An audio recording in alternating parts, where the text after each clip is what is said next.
మన ప్రభువును రక్షకుడైన యేసుక్రీస్తు నామములో అందరికీ పునరుత్థానపు శుభాలు వందనం తెలియజేస్తున్నాను. పిల్లరా అందరూ బాగున్నారు కదా? చూడండి, ఈ దినముకి ఏర్పడిన లేఖన భాగం చూసినట్లయితే మత్తయి వార్త 11వ అధ్యాయం. నేను సాత్వికుడను, దీన మనసు గలవాడను, నా యొద్ద నేర్చుకొనుడి కనుక నా యొద్ద నేర్చుకొనుడి. ప్రార్థన చేసుకుందాం. పరిశుద్ధుల ప్రేమ గల తండ్రి, నీ పరిశుద్ధ పాదం స్తోత్రం దేవా. ప్రభా తండ్రి, దొరకనైన ప్రభా సజీవులు గొంతున్న విధానం బట్టి నాన్న మీకు వందనం తెలియజేసుకుంటున్నాం. ప్రభా ఇదిగోనైనా మేము వాక్యం ధ్యానించుకుంటుండగా మీరు మాతో ఉండండి, మాతో ఉండి నడిపించండి నాయన ప్రభా. తండ్రి మరి గడిచిన పునరుత్థానపు దినం నుండి ప్రభా ఈ పునరుత్థాన దినం వరకు తండ్రి మమ్మల్ని సజీవులుగా ఉంచి తండ్రి నీ సంధిలో నిలువబెట్టి నాయన ప్రభా నీ బిడ్డలుగా మమ్మల్ని వాడుకుంటున్నందుకు తండ్రి ప్రభా నీకు వేలాది వందనైనా అదే నాయన ప్రభా తండ్రి ప్రతి ఒక్కరి తండ్రి వినగల దేవుడు గ్రహించగల మనసులో వాక్యానుసారంగా జీవించే జీవితం దయచేయమని మా ప్రభు నేస్తున్న బ్రతమార్గంగా వేడుకుంటున్నాం తండ్రి. ఆమె చూడండి, మత్తయి వార్త 11వ అధ్యాయం. ఈరోజు అంశం పునరుత్థానపు సందేశం. అదే నేను సాత్వికుడను, దీన మనసు గలవాడను కనుక నా యొద్ద నేర్చుకొనుడి. యేసుక్రీస్తు నరులందరి రక్షణ కొరకు, అంతే కదా, నరులందరి రక్షణ కొరకు ఆయన ఎక్కడికి వచ్చాడు? పరలోకం నుండి ఈ లోకానికి దిగివచ్చి ఆయన రక్తాన్నంతా చిందించి మన కొరకు ఆయన తన ప్రాణాన్ని త్యాగం చేశాడు. ప్రియులారా, తన ప్రాణాన్ని త్యాగం చేశాడు. అదేవిధంగా ఆయన మూడో దినమున మృత్యుంజయుడు, ఆయన చెప్పినట్లుగానే మూడవ దినమున మృత్యుంజయుడే తిరిగి లేచాడు. అలా లేచిన వారు ఎవరు కూడా ఈ లోకంలో లేరు. కాబట్టి మరి ఈ విధముగా ఆయన యొక్క పునరుత్థానం అనేది క్రైస్తవ్యానికి ఒక వెన్నెముక లాంటిది. చూడండి, మా వెన్నెముక లేనిదే మనం నిలబడగలమా? లేదు కదా.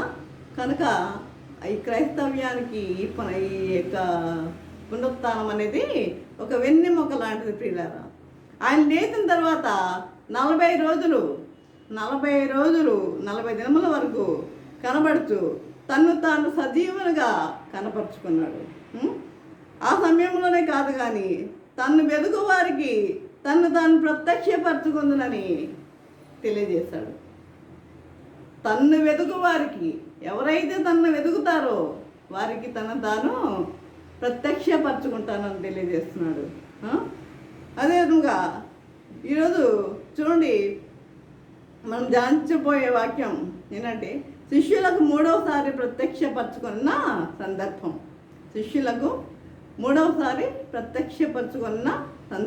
ఏంటంటే చూడండి, యేసు తిబెరియా సముద్ర తీరమున శిష్యులకు ప్రత్యక్షమై ఆయన ప్రవర్తించిన తీరు విశ్వాసులకు ఎంతైనా మాదిరి. తిబెరియా సముద్ర తీరమున శిష్యులకు ప్రత్యక్షమై ఆయన ప్రవర్తించిన తీరు విశ్వాసులకు ఎంతైనా మాదిరి. ఏమంటాడు 11:29 నేను సాత్వికుడను, దీన మనసు గలవాడను, నా యొద్ద నేర్చుకొనుడి. సాత్వికం అంటే సహనం కలిగి జీవించండి. మరి 40 రోజులు లెంట్ డేస్ పాటించారు కదా. మరి ఎంతమందిలో మన సహనం ఉంది? ఎంతమందిలో ఓర్పు వచ్చింది? మరి దేవుని మాదిరిగా ఎంతమంది జీవించగలుగుతున్నారు? ఆ విధముగా ఉండాలని ప్రభువు కోరుకుంటున్నాడు. అదేవిధంగా ప్రభు చెప్పిన ఈ గొప్ప మాటలు క్రియారూపంగా ఆయన చేసి చూపించాడు. నేను సాత్వికుడను అని చెప్పాడే, చెప్పిన ఈ మాటలు ఆయన క్రియారూపంగా చేసి చూపించాడు. కొంతమంది చెప్తారు, చెయ్యరు, కానీ ఈయన చెప్పాడు, చేసి చూపించాడు. చూడండి, ఆయన వెళ్ళిపోయిన తర్వాత పేతురు ఏం చేశాడు? నేను చేపలు పట్టుకోవడానికి వెళ్ళిపోతానని చెప్పి బయలుదేరాడు. చేపలు పట్టుకోవడానికి వెళ్ళిపోతానని బయలుదేరాడు. అయితే ఆయన వెళ్ళిపోతానంటే మిగిలిన 6 ఉన్నారు. ఈ 6 కూడా మేము కూడా మీతోనే వస్తాము అని వీరు కూడా వంత పలికారు. వీరు కూడా మేము కూడా నీతోనే వచ్చేస్తాము అన్నారు. చూడండి, ప్రభు వీరి పట్ల ఉన్న ప్రణాళిక ఏంటి? ప్రభు ఏం చెప్పాడు? నేను మిమ్మల్ని మనుషులు పట్టు జాలర్లుగా చేస్తానని చెప్పాడే. మరి అవన్నీ మర్చిపోయారా వీళ్ళు? మిమ్మల్ని మనుషులు పట్టు జాలర్లుగా చేస్తానని చెప్పిన దేవుడు ఆ మాటలన్నీ మర్చిపోయి నేను చేపలు పట్టడానికి వెళ్ళిపోతానని పేతురు వెళ్ళిపోవడమే ఇదొక విడ్డూరంగా ఉంది. కాబట్టి ఈ విధముగా ఈ పేతురు ప్రభుతో కలిసి పరిచర్యలో పాల్గొన్నాడు. ప్రభుతో కలిసి అన్ని విషయాల్లో పాల్గొన్నాడు. ఈ 12 మంది శిష్యులు మరి ఆయనతో కలిసి 3.5 సంవత్సరాలు ఆయనతో మరి నడిచారు, మరి అద్భుతాలు చేశారు. ఈ విధంగా ఇలాంటి సమయంలో మరి చూడండి, నీతో పాటు చెరలోకైనా ఏమన్నాడు పేతురు? నీతో పాటు చెరలోకైనా, లేకపోతే నీతో పాటు మరణానికైనా నేను సిద్ధమే అన్నాడు. నీతో పాటు నేను మరణానికైనా సిద్ధమే అన్నాడు. అంటే ప్రభు ఏమన్నాడు? నువ్వు కోడి మూడు సార్లు కొయ్యగానే బొంగుతావని ముందే ప్రభువు తెలియజేశాడు. ఆయన సమర్థించుకున్నాడు పేతురు. కానీ అలాగే జరిగింది కదా. కనుక ఈ విధముగా చూడండి, పేతురు చేపలు పడతానని అంటే కనీసం మిగిలిన వారైనా గుర్తు చేయాలి కదా. మిగిలిన వారైనా మరి మనం అలా వెళ్ళిపోవడం ఎట్లా? ప్రభుకి ఇచ్చిన మాట మనం ఎందుకు తప్పాలి? మనల్ని మనుషులు పట్టి జాలర్లుగా చేస్తానన్నాడు కదా అని వీళ్ళు కూడా చెప్పాలి కదా. కానీ వీరు కూడా ఏం చెప్పలేదు. కానీ పేతురుతో కూడా వీరు కూడా సై అంటే సై అన్నారు. వీరు కూడా బయలుదేరారు. ఈ విధముగా 7 ఆ రాత్రంతా శ్రమపడ్డారండి. శ్రమపడ్డారు కానీ వారికి ఒక్క చేప అన్నా దొరికిందా? చూడండి, ఆ గల్లయ్య సముద్ర తీరంలో ఏ ప్రాంతంలో ఎక్కడ వల వేస్తే ఎన్ని చేపలు పడతాయో, ఎక్కడ ఎన్ని చేపలు ఉంటాయో అన్న విషయము బాగా తెలిసిన వాడు ఎవరు అంటే పేతురే. పేతురుకుంది. అహం అనేది పేతుల్లో ఉంది. అదే అయితే ఆ రాత్రంతా శ్రమపడ్డారు వీళ్ళు. రాత్రంతా శ్రమపడినా ఒక్క చేపన్న వీరు పొందగలిగారా? ఒక్క చేపన్న వలలో పడిందా? పడలా. ఎందుకని? దేవుని చిత్తానికి విరుద్ధంగా వీరు చేస్తున్నారు. మనమైనా సరే దేవుని చిత్తానికి విరుద్ధంగా మనం చేసినట్లయితే మన కార్యాలన్నీ అపజయం పాలవుతాయన్న విషయాన్ని గుర్తు పెట్టుకోండి. దేవుని చిత్తానికి విరుద్ధంగా ఎవరు కూడా చేసేవారిగా ఉండవద్దు. మరి ఈ పేతురు ఆ విధంగా దేవుని చిత్తానికి విరుద్ధంగా మరి బయలుదేరాడు, విరుద్ధంగా చేస్తున్నాడు. ఈ విధంగా అపజయమే తప్ప ప్రతిఫలం లేదు. కాబట్టి సూర్యాస్తమయం అవుతుండగా ఈ పరిస్థితిని అంతటిని చూస్తున్నాడు ప్రభు. చూసి సముద్ర తీరాన నిలిచాడు. సముద్ర తీరాన నిలిచాడు. అయితే చూడండి, అప్పటికే ఆయన 2 సార్లు శిష్యులకు కనపడ్డాడు. తండ్రి నన్ను పంపినట్లు నేను మిమ్మల్ని పంపుతున్నాను. తండ్రి నన్ను పంపాడు కదా ఈ లోకానికి. అలాగా నేను మిమ్మలను ఈ లోకంలోనికి నేను పంపుతున్నాను అన్నాడు ఆయన ప్రభు. నేను మిమ్మల్ని పంపుతున్నాను అని చెప్పిన అన్ని మాటలు ప్రక్కన పెట్టి మనుషులను పట్టుటకు బదులు చేపలు పట్టడానికి శ్రమ పడుతున్నారండి వీళ్ళు. మనుషులు పట్టడానికి బదులు చేపలు పట్టడానికి శ్రమ పడుతున్నారు. ఈ రోజుల్లో అందరూ అలాగే ఉన్నారులేండి. మనుషులు పడతామని చేపలు కాదులే, వేరే వేరే వేరే పట్టడానికి శ్రమ పడుతున్నారు. కనుక అలాంటివి మనకి దేవునికి ఇష్టమైనవి కార్యాలు కాదు. మరి శ్రమకు ఫలము లేకపోగా వారు అలే ఆకలి కొని ఉంట గుర్తించాడు ప్రభు. అప్పుడేమన్నాడు తెలుసా? భోజనముకు నీ వద్ద ఏమన్నా ఉన్నదా అని అడిగాడు వారిని. పిల్లలారా చూడండి, వారు అంత అవిధేయతతో వారు ఆ విధముగా వచ్చినా, దేవుని మాటగా లెక్క లేకుండా వచ్చినా ఎంత ప్రేమతో సంబోధిస్తున్నాడో చూసారా? పిల్లలారా అంటున్నాడు. పిల్లలారా అని సంబోధించాడు.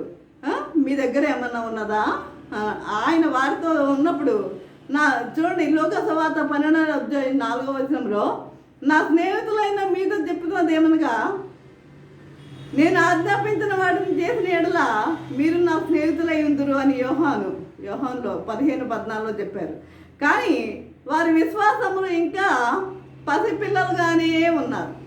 విశ్వాసములో వారు ఎదగల. విశ్వాసములో వాళ్ళు ఎలా ఉన్నారు? పసిపిల్లల్లాగానే ఉన్నారు.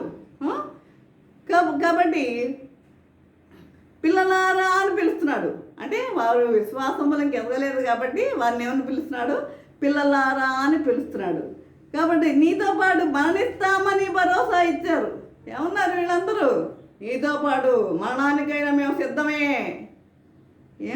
మరణానికైనా మేము సిద్ధమే అన్నారు. కనుక మరి కష్ట సమయంలో అందరూ ఆయనను విడిచి పారిపోయారు. ఆయన శిలువ వేసే సమయంలో ఎవరైనా ఉన్నారా? ఆయన శిలువ వేసే సమయంలో ఎవరన్నా ఉన్నారా? శిష్యులు అన్న వాళ్ళు ఎవరన్నా ఉన్నారా? అందరూ పారిపోయారు. ఉన్నదెవరు? స్త్రీలు వరకే. ఉన్నదెవరు? స్త్రీలు వరకే ఉన్నారు. స్త్రీలే ఉన్నారు. అంటే ఇంకెవరు ఉన్నదంటే యోహాను మాత్రం, తను ప్రేమగా ప్రేమించిన శిష్యుడు యోహాను మాత్రము నిలిచి ఉన్నాడు అక్కడ. అంతే. మిగిలిన వారందరూ భయముతో, మరి ప్రాణం ఇస్తా అన్నారు కదా, మరి భయంతో ఎలా పారిపోయారు వాళ్ళు? కాబట్టి ఈ విధంగా, కానీ పెద్ద మనసుతో వారి దోషాన్ని క్షమిస్తున్నాడు ఆయన. అది ప్రభు యొక్క గొప్పతనం. అది ఆయన వారి దోషాన్ని క్షమించి తానే వెతుక్కుంటూ వచ్చాడు. వీళ్ళు పిలిచారా? పిలువలా, తానే వెతుక్కుంటూ వచ్చాడు. అయ్యో వాళ్ళు ప్రయాసపడుతున్నారే నా బిడ్డలు అని వెతుక్కుంటూ వచ్చాడు. వాళ్ళే కదండి, మనల్ని కూడా అలాగే, మనం కూడా కష్ట సమయంలో ఉన్నప్పుడు మనల్ని కూడా వెతుక్కుంటూ వస్తాడు. భయపడవలసిన అవసరం ఏమీ కూడా లేదు. కాబట్టి పెద్ద మనసుతో ఆయన దోషంను క్షమించి తానే వెతుక్కుంటూ వచ్చి వారికి భోజనము అడుగుతున్నాడు. అదే మనమైతే ఏం చేస్తాం? ఇన్ని ప్రగల్భాలు పలికారు, మీకు కృతజ్ఞత లేదా? ఇది అది అని వాయిస్తాం. కానీ ప్రభు నోటి నుండి అటువంటి మాట ఒక్కటి కూడా రాలా. ప్రభు నోటి నుండి అటువంటి మాట ఒక్కటి కూడా రాలేదు. కానీ ఆకలి ఉన్న శిష్యులపై కనికరపడి కుడి పక్కన వల వేయండి అన్నాడు. ఆకలి ఉన్న శిష్యులపై జాలి పడిన ప్రభు కుడి ప్రక్కన వల వేయండి అన్నాడు. కుడి ప్రక్కన వల వేయండి అన్నాడు. కుడి పక్కన వల వేయగానే చూడండి, ఇప్పుడు వేయగానే ఎన్ని చేపలు పడినాయి అంట? 153 చేపలు. 153 గొప్ప చేపలు పడ్డాయి. వెంటనే ఆయన యేసు సుమి అని యేసు ప్రేమించిన శిష్యుడు చెప్పగానే, ఎవరికి అప్పటి వరకు పేతులకు తెలీదు అక్కడ నిలబడ్డవారు ఎవరు అన్నది. క్రీస్తు యేసు యేసుక్రీస్తు వారు అని ఎవరికి తెలీదు. కానీ యోహాన్ చెప్తున్నాడు, యేసుమి అని చెప్తున్నాడు. కనుక యేసుమి అని ప్రేమించిన శిష్యుడు చెప్పగానే పేతురు వస్త్రహీనుడైనందున, ఆయన దిగంబరిగా ఉన్నాడు, వస్త్రహీనుడైనందున నీటిలో దుమికాడు. వెంటనే ఎందులోకి వెళ్ళాడు? నీటిలో దుమికాడు. వారు ఒడ్డుకు రాగానే నిప్పులను వారందరూ నీళ్ళల్లో తడిచి ఉన్నారు కదా, వారందరూ ఒడ్డుకు రాగానే చేపలు కాలుతున్నాయి. నిప్పుల్లో చేపలు కాలుతున్నాయి. మరి ఈ విధంగా చూడండి, ప్రభు చెప్పగా తల మీద నిప్పులు గొప్పగా పోసినట్లుగా మనం ఫీల్ అయ్యి అంటారు. కానీ చూడండి, భోజేయమని పిలవడం మటుకే కాదు, ఆయన వారికి ఏం చేశాడు? వడ్డించాడు. రండి భోజనం చేయండి అని ప్రభు చెప్పగానే రండి భోజనము చెయ్యండి అన్న ప్రభు చెప్పగానే ఏముగా మనం ఏమనుకుంటాం? రండి భోజనం చేయండి అని ప్రభు చెప్పగానే తల మీద నిప్పులు కుప్పలుగా పోసినట్టు అని మరి ఫీల్ అయ్యి ఉంటారు. అయితే అంటే అది కాదు, ఒట్టిదేనేమో అనుకుని ఉండొచ్చు. అయితే భోజనం చేయమని పిలవడం మట్టుకే కాదు, ఆయన వారికి వడ్డించాడు. రాత్రంతా సముద్రంలో చలిలో ఉన్నారు వాళ్ళు. రాత్రంతా వారు సముద్రములో చలిలో ఉన్నారు వాళ్ళు. సముద్రములో చలిలో ఉన్నారు వాళ్ళు. అటువంటి వారికి ఎలాంటి ఆహారం కావాలి? వేడి ఆహారం కావాలి కదా, వేడి ఆహారం కావాలి కదా చలిగా ఉన్నప్పుడు. కాబట్టి వెంటనే ఆయనకు వారు వడ్డించాడు. రాత్రంతా సముద్రం చలిలో ఉన్న వారికి వేడి ఆహారం ఎంతో ఓటనిచ్చింది. చూడండి, రాజు మొదటి గ్రంథములో చూస్తాం మనము 19వ అధ్యాయంలో. ఏలియా కురుంగిపోయి ఎందుకు? ఒక ఆడది యెజబెలు బెదిరించినందుకు కురుంగిపోయి ఏం చేశాడు? కురుంగిపోయి బదరీ వృక్షం కింద మరణాపేక్ష కలిగిన వాడే ఏలియాను కూడా ఆయన గుర్తించి నిప్పుల మీద కాల్చబడిన అప్పంలను నీటిని పెట్టాడు. మరణాపేక్ష కలిగిన వాడే ప్రభా నన్ను తీసుకో అంటున్నాడు. భయపడి, ఆ స్త్రీకి భయపడి ఎంత ధైర్యవంతుడు అలాంటి ఏలియా. కాబట్టి ఏలియాను కూడా గుర్తించి నిప్పుల మీద కాల్చబడిన అప్పంలను నీటిని పెట్టాడు. నీవు అడవిలో ఉన్నా, నువ్వు సముద్రంలో ఉన్నా, నువ్వు చేప గడుపులో ఉన్నా, కాబట్టి చూస్తున్న దేవుడు ఉన్నాడని జ్ఞాపకం చేసుకోండి. ఒకసారి చూస్తున్న దేవుడు ఉన్నాడని జ్ఞాపకం చేసుకోండి.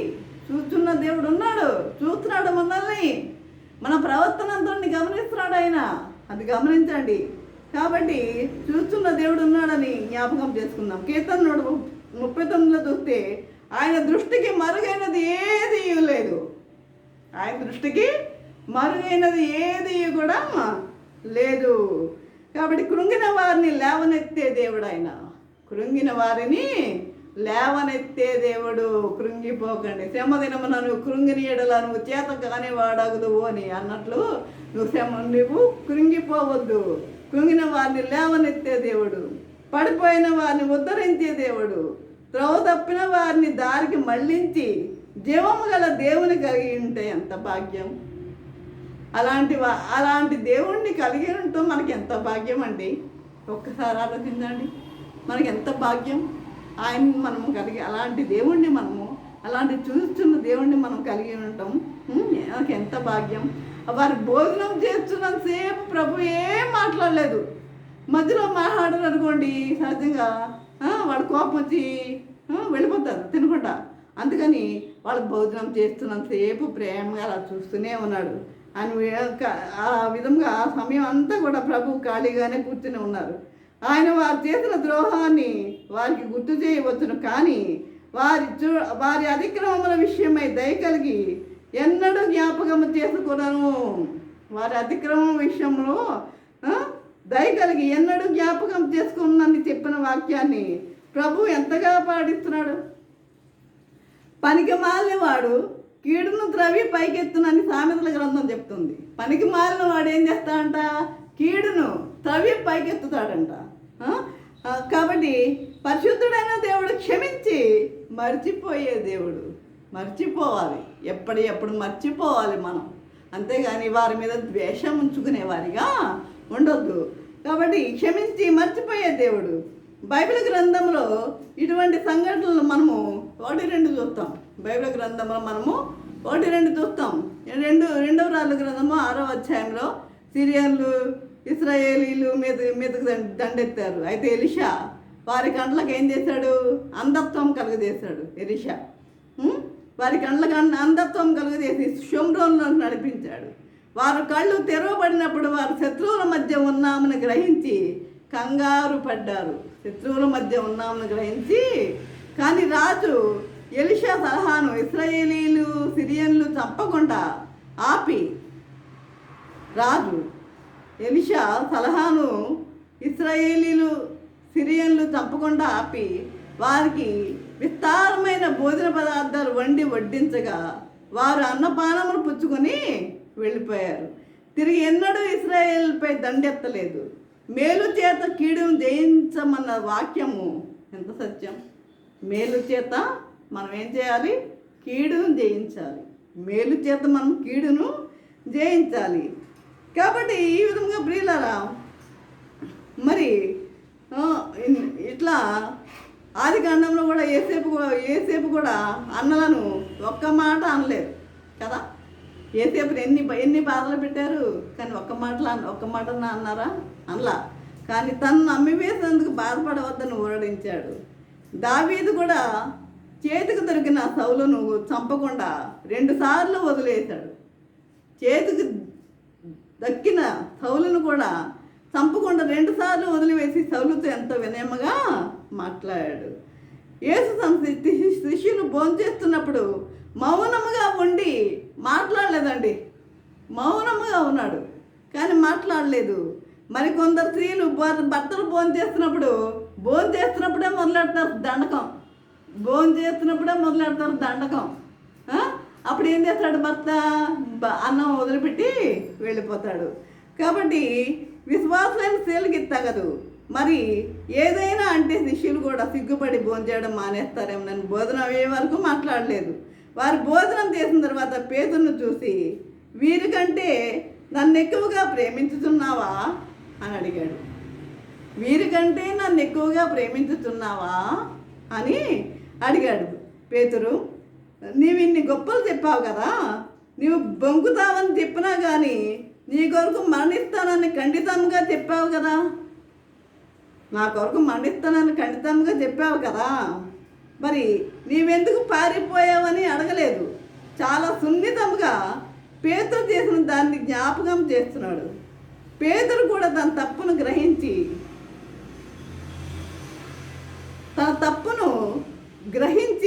పేతురు తన తప్పును గ్రహించి సంతాపపడి ఏడ్చాడు. కనుక నిన్ను గాఢంగా ప్రేమిస్తున్నానని చెప్పలేదు, కానీ నేను నిన్ను ప్రేమిస్తున్నానని నీవే ఎరుగుదువు అన్నాడు. నా గొర్రె పిల్లలను మేపమన్నాడు. 3 సార్లు ప్రభు అడిగితే అదే జవాబు చెప్పాడు. ఈసారి ప్రగల్భాలు ఏమీ పేతురు పలకలేదు. ఈ 3 సార్లు పేతురు బొంకిన దాన్ని గుర్తు చేస్తూ 3 సార్లు ప్రేమిస్తున్నావా అని ప్రభు అడిగాడని దాని గురించి దాన్ని ప్రభు అడిగాడని గ్రహించి వ్యసన పడ్డాడు. ప్రియుల దాని గురించి 3 సార్లు ప్రేమిస్తున్నావా అని అడిగినందుకు 3 సార్లు అడిగినందుకు వ్యసన పడ్డాడు. ఈ విధముగా మరి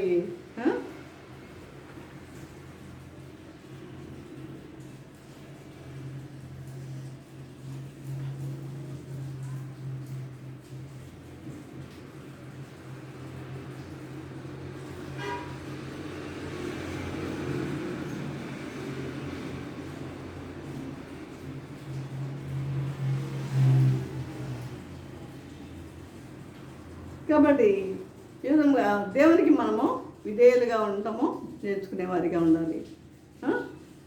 విధేయులుగా మనము జీవించేవారిగా ఉండేవారిగా ఉండాలి.